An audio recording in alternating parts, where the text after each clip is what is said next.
Welcome back to the campaign one-on-one video series. If this is your first video, my name is Cory King. I am the executive director of the Bath-Brunswick Regional Chamber. This is a series that the chamber does just so you get to know the candidates that are running for the Statehouse seats in our region. And so this was a special, and this one's in person. And it's with our friend Poppy Arford. So hey, Poppy, how are you? Hello. Good morning, Cory. Good morning. Good morning. It's our first time doing one in person like this, so we're still trying to figure out when do we look at each other, when do we look at the camera, and that sort of thing. We'll figure it out. I do have to say a disclaimer at the top here that the chamber does not endorse any candidates for the State House. We do this simply so you get to know the folks. But also, Poppy is a member of our chamber, and I do like to disclose that at the very beginning. So, how are you, my friend? Hello.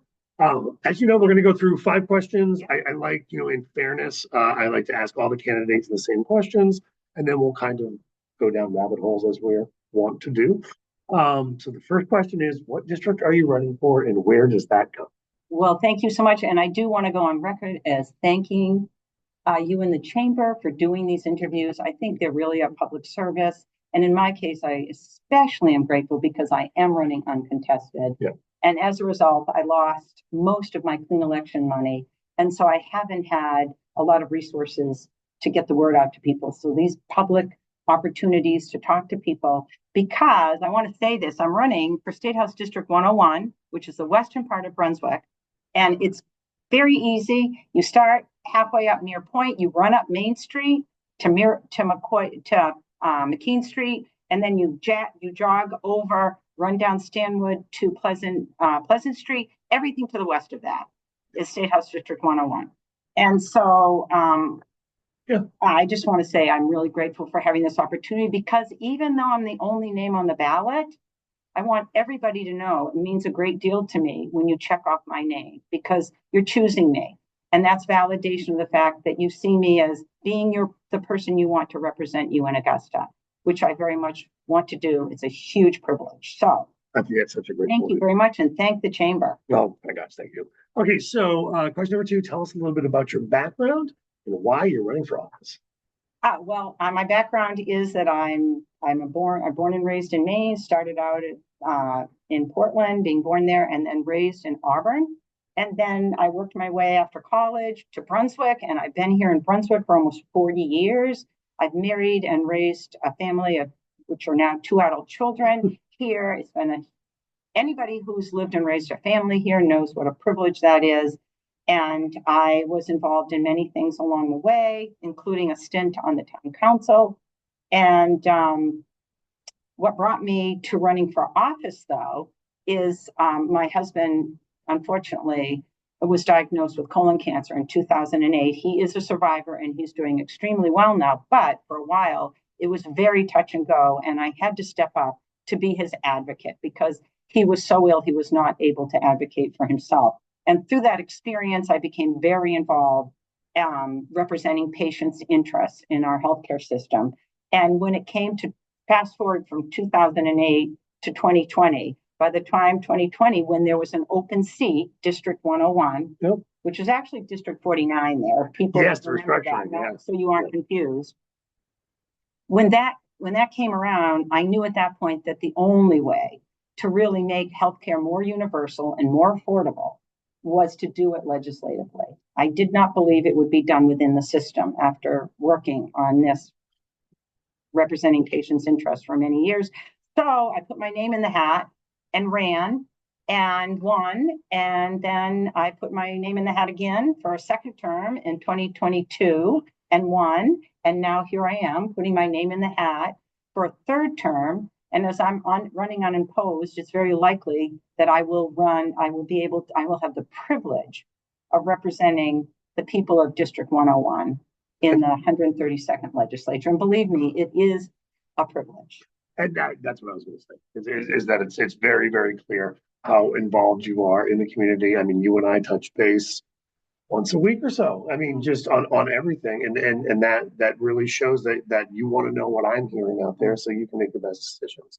And that's really, really valuable. So question 3, what are the top 3 issues affecting Mainers right now that you look forward to working on if elected?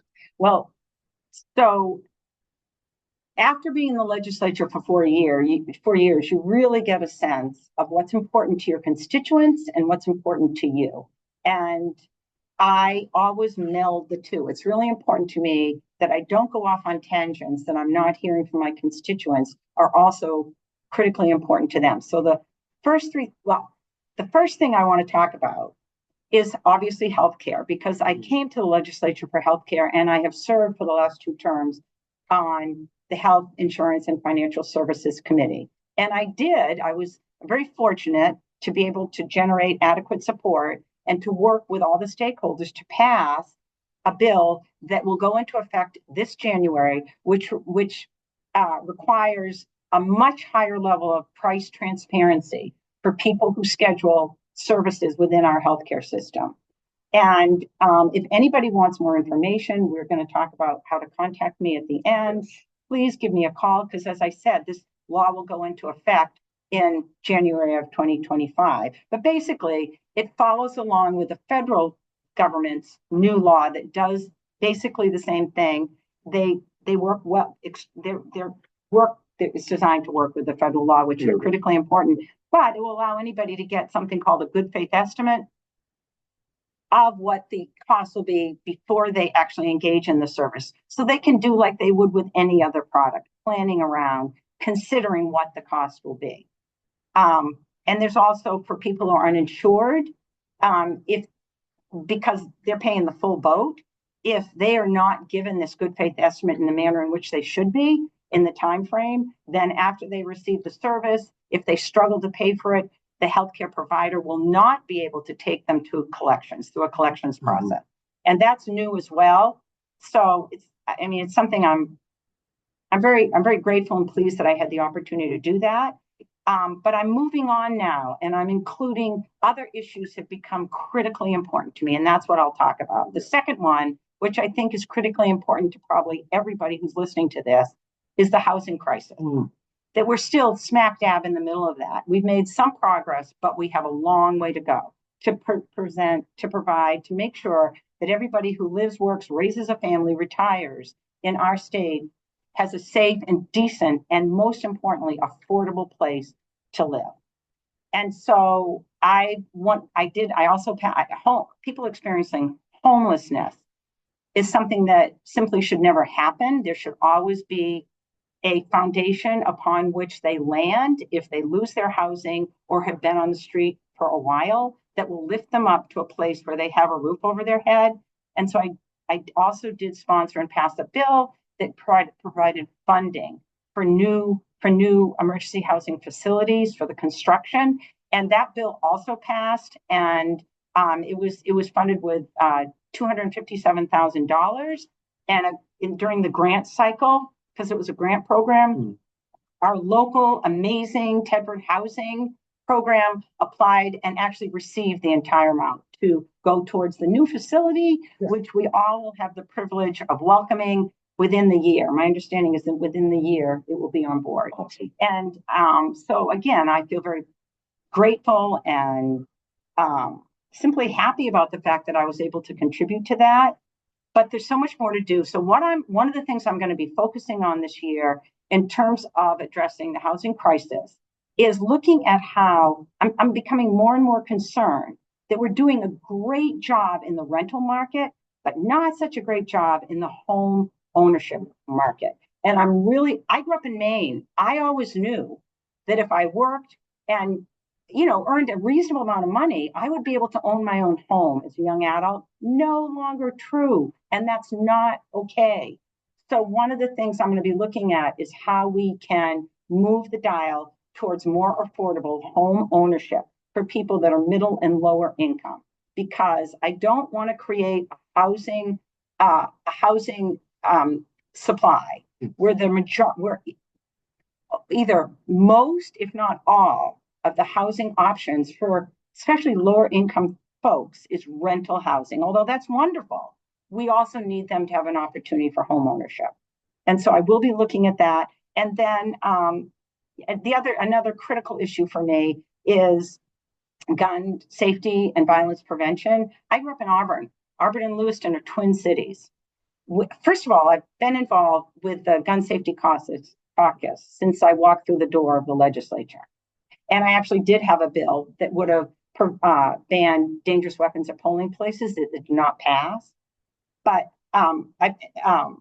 so once Lewiston, one of the arguments was always, oh, bad things happen with guns in other states. They don't happen here in Maine. Well, we all knew that Lewiston blew that argument out of the water, unfortunately and tragically. And I just attended their 1-year remembrance ceremony on Friday night. And it was both heartbreaking and incredibly empowering to see the people who have been directly impacted by this.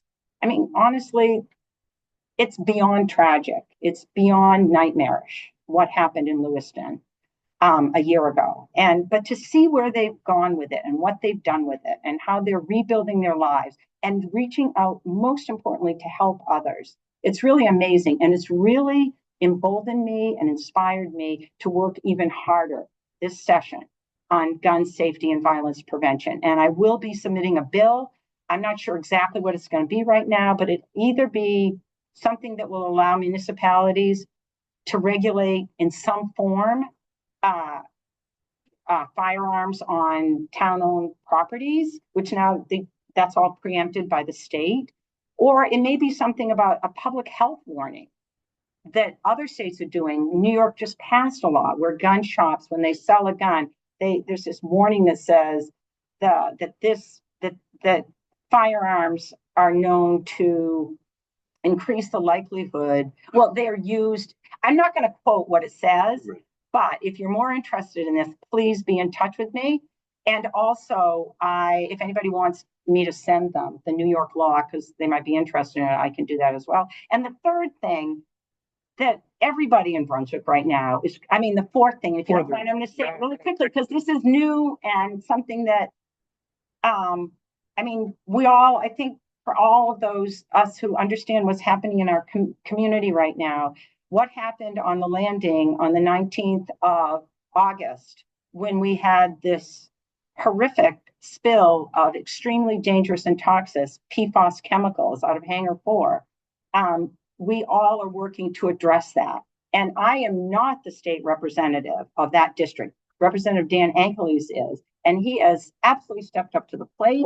He has made it very clear that he wants to lead the action to remedy this, to do a number of different things that will not only address what's happening here in Brunswick, but also act to prevent it from happening in other parts of our state. So my hat's off to Representative Ankeles and Senator Daughtry, who obviously represents that area well, and our town council. Everybody stepped up to the plate. So what role do I see myself playing in that? Number one is to support their work, to be part of the team.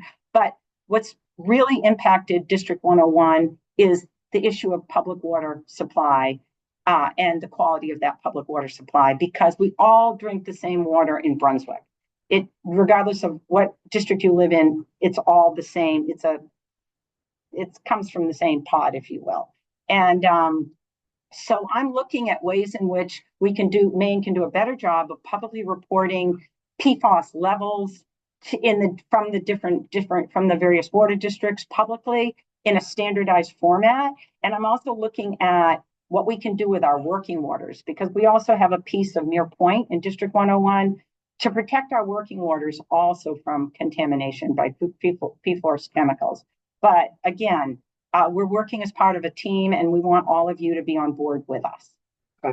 Just a brief recap on things you said. One, I love the healthcare piece. Who among us doesn't have medical debt, and anything that can help people getting into medical debt, so at least they understand what they're getting into. I think it's critical. Housing, I could talk for hours on the need for that. One thing I always like to remind people about housing is we actually need housing at all levels. The story that I share is, if God forbid my house burned down, tomorrow, my wife and I would get a check, and we would be looking for something in the 275 to 375 range. Our budget, we can't go higher than that.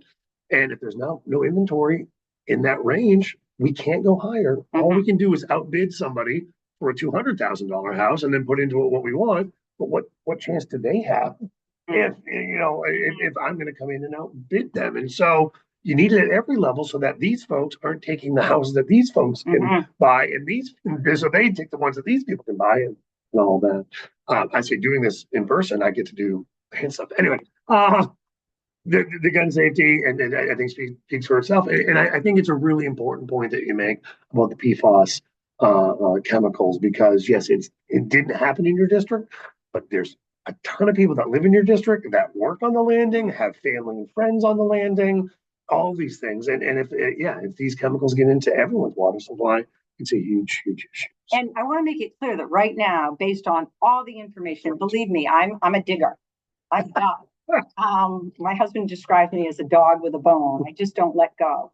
So everything I understand is the Thompson-Brunswick Water District has done an excellent job of following this issue for a number of years. They've led the charge of of being a leader in the testing.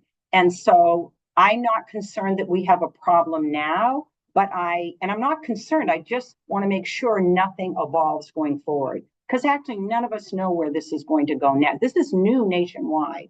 So it's something I'm gonna build on the success that we're having with our Brunswick Thompson Water District, and make sure everybody in the state has that, and make sure we continue to have it. Yeah, that's it. Continue to track it, continue to keep an eye on it. Yeah. And also, the superintendent of the Brunswick Thompson Water District has made it clear that any residents that want to speak with him or want information directly from them, he is more than willing to provide that. So please don't hesitate to reach out. For sure. Just two more questions. One of them, question 4, if voters could only know 2 things about you before they fill out their ballot, what would those 2 things be? Well, so I have a background in social work. That's what my college degree is in. And there's a reason for that. I absolutely adore people, and I really enjoy working with people expanding my realm of human beings that I have contact with in my life. And this job has absolutely allowed me to do that. And so constituent services are extremely important to me. And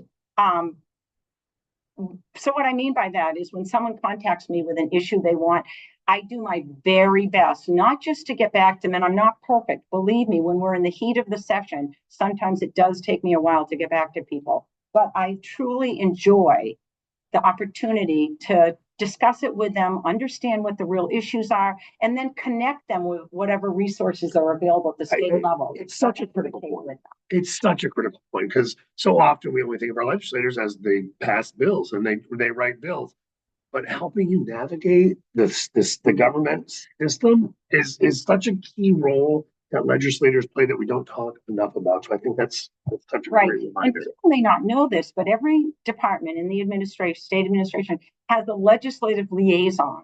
And that person's job is to communicate with legislators when we have issues and to help us.